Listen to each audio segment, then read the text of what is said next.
So you have to secure para maging steady ka hanggang sa pagtanda mo, hanggang sa retirement, steady ang galaw mo.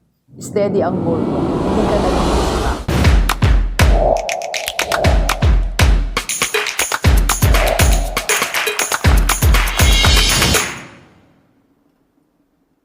Okay, Jillibers, pag-usapan natin, simplify and secure your money at age 50. Alam nyo, at age 50, dito na tayo nakafocus. Focus tayo sa sarili natin. Focus tayo sa tamang dapat natin gawin. Focus tayo sa future. Yan na yan eh. Yan na yung what we had eh. The age, di ba? Yan na yung meron tayo, yung edad natin. So, kailangan nakaharap tayo sa katotohanan ng buhay. At kailangan meron na tayong ayusin. Kasi at age 50, you have to fix something para maayos ang age 60 and 70 na buhay mo. Aminin natin at hindi. Nung tayo 30s, 40s, nagkaroon tayo ng mga lapses, nagkaroon tayo ng mga mistakes, nagkaroon tayo ng mga sobrang malaking pagkakamali sa buhay natin.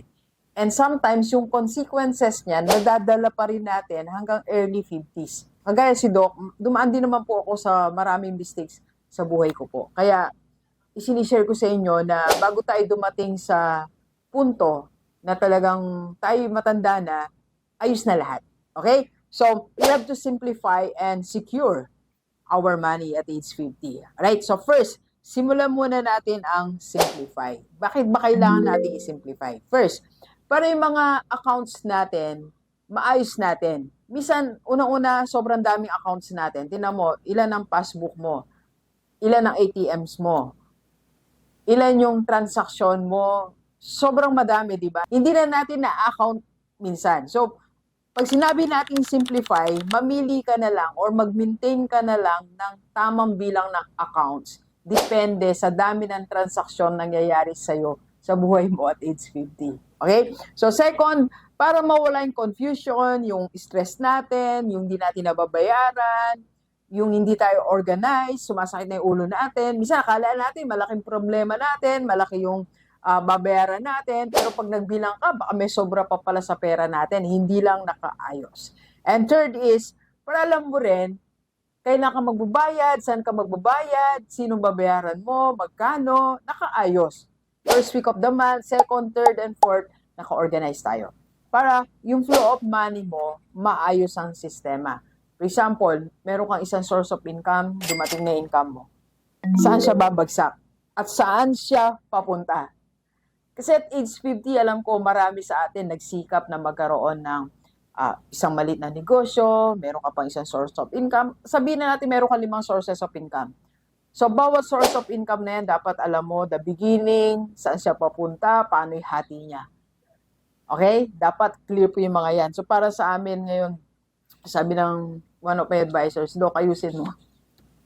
Saan to? For example, YouTube, saan ba siya? Pagbagsak niya, saan siya? Facebook niya, saan ba siya babagsak?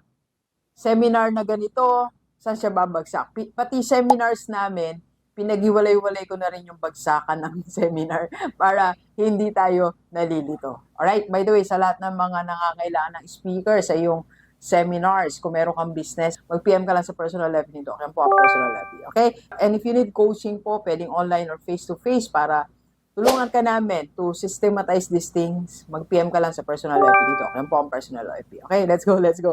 Tuloy tayo. Alright? So that's the reason why you need to simplify your finances. Now, eto yung mga steps. Paano ba gagawin natin? Unang-una, list all your sources of income and identify which account ang gagamitin mo and the purpose. Yun nga po yung sinabi ko kanina. Source of income number 1. What is the purpose of that? Para saan siya? Ano yung dulo niya? Dapat may ending, may purpose ang iyong source of income. Kung 5 yan, ano ba yung sources of income mo? Yung isa, maybe, nagbabayad ng bills mo, yan nagbabayad ng bills. Second, ayan ang nagbabayad ng mga utang natin. Third, dyan ka kumukuha ng pambigay sa family mo. Fourth, dyan ka kumukuha ng emergency fund. Fifth, dyan ka kumukuha ng pambili mo ng asset. So, dapat malinaw para walang nasasayang na daloy ng pera sa'yo. Alright? So, second step is list down all your payables. Lahat ng mga dapat mong bayaran. Pati utang natin. Sabi ko nga, we are fixing something, di ba? Nagpipix tayo ng mga problema natin dati. Ayusin natin, ngayon 50 years old tayo, magbayad tayo ng mga dapat nating i-settle. So, lista mo na lahat. Like for example, ito matatapos ng 2025, ano yung goal mo? Then 2026, ano yung naka-line up mo? Dapat meron tayong nakasulat. And of course, ano yung mga investment na gusto mo na simulan this 2026 or ngayon, currently, na hinulugan mo. So for example, like yung mga team ko sa IMG Rockstar Community, most of them talaga merong Kaiser. So alam na itong sweldo na to or itong cut off, partially kukuhanin na yung dun kukuha ng pambayad ng Kaiser or pambayad ng mutual fund or panghulog sa mutual fund. So something like that. Okay? And if you want to join us para matutunan mo din yung flow ng pera, mag-PM ka lang sa personal FB ni Doc to join our community, IMG Rockstar. And if you want to avail sa Kaiser, 3-in-1 po yan, may healthcare, life protection, and investment. Mag-PM ka lang. Okay? So, alam mo yung mga babayaran natin, investment natin, asset na binubuo natin. And third is payment scheme or method. So, anong account ang ginagamit na pambayad? Dapat clear po yan. So, yan po yung ibig sabihin ng sinisimplify na lang natin. You simplify your finances. Simple. Step 1, 2, 3, dating ng pera, bawas dito, tapos dito diretso. O, yung iba, step 2 na lang. Dating ng pera, diretso dito sa account na to para sa investment or para sa payment. O something like that, di ba? Parang dito sa akin, share ko lang kasi dito ako sa Bataan with my nanay. So, yung payment namin, GCash lahat yan. Bills namin, doon na siya nagaganap. So, meron na yan nagbabayad. So, automatic na yan. So, lagyan natin ng system para simple na lang buhay natin. Second po, why secure naman? So, ito, kailangan nating secure. Pag na-simplify mo na, dapat sinisecure naman natin. Okay? So, to keep you steady and have peace of mind. Kasi pag hindi mo na-secure ang pera mo, nawawala tayo sa momentum eh. Yung alam mo, dapat nakabayad ka na dito. Dapat tapos na yung ganitong binabayaran mo. Dapat may ipon ka ng ganito. Pero hindi siya nangyayari kasi hindi nakasimplify yung finances mo. Nawawala tayo sa momentum. Nawawalan tayo ng gana. So you have to secure para maging steady ka. Hanggang sa pagtanda mo, hanggang sa retirement, steady ang galaw mo. Steady ang goal mo. Hindi ka na-distract. Tandaan natin, sa edad na 50, dapat hindi na tayo distracted. Okay, so 4 things or 4 ways to secure your finances. First, protect with insurance. So, dapat may insurance ka. Huwag natin kalimutan yan. 50 years old. Second, diversify your income. Matagal ko na sinasabi yan. At least 3. Kung employed ka, meron kang maliit na negosyo, meron kang sideline, so, dapat meron tayo yan. And third, create your emergency fund. Kailangan meron tayong emergency fund and you have to grow your asset.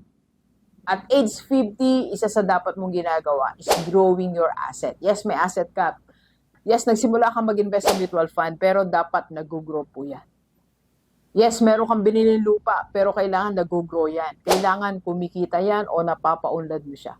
Huwag natin kalimutan mga ganyang bagay po. That's securing what you have. Kasi marami sa atin, bumili ng lupa, after bumili ng lupa, nandun na lang. Marami sa atin, bumili ng isa pang extrang bahay, tapos nandun lang siya. So, dapat meron tayong ginagawa to grow your asset. Okay? So, how to execute? Kailangan ma-execute natin how to simplify your money and how to secure your future. So, first, you can work on your team or your partner. For example, if you want to diversify your income, kailangan meron kang team. Yes, ayan ang experience ni Doc. Kailangan meron kang katulong. Kaya kailangan meron kang body-body at age 50 na tutulong sa'yo to diversify your income. Second, you keep on learning. Kailangan natututo pa rin tayo. At age 50, umattend ka ng seminar. Magbayad tayo sa seminar. Huwag tayo mahinayang. Alam niyo ako po, this year lang naka-4 akong bayad ng seminar and webinar. Kasi I want to learn more. Meron kasi akong target. Meron akong target income. Meron akong target na skill na dapat kong matutunan. So, I'm paying for that. I keep learning. You keep learning at age 50. 10 years pa ang journey natin. 15 years, 20 years, malayo pa. Kaya kailangan makasabay pa rin tayo sa daloy ng buwan. Kailangan makisabay pa rin tayo sa mga uso. Ayun nga yung number 3 natin. You have to catch the trend. Yung income natin, kailangan nakauso pa rin. Dapat meron kang source of income na base sa uso. Huwag natin sayangin. Kaya mo pang magapay. AI, kaya mo ang aralin yan. Ang AI naman, tool lang yan eh. Yung idea mo, gagamitan mo lang ng AI. Hindi mismo si AI ang magbibigay sa'yo ng income. Kaya, aralin natin yung trend. Aralin natin kung paano tayo matutulungan ng technology. Alright? Ito conclusion natin. At age 50, Universe, you don't need more noise. You need clarity. Okay? Tigilan na natin sobrang confusion, noise, and all. Ang kailangan mo, clarity on how to simplify your money and how to secure your money. Let's go. Kape po tayo, delivers. Kape po.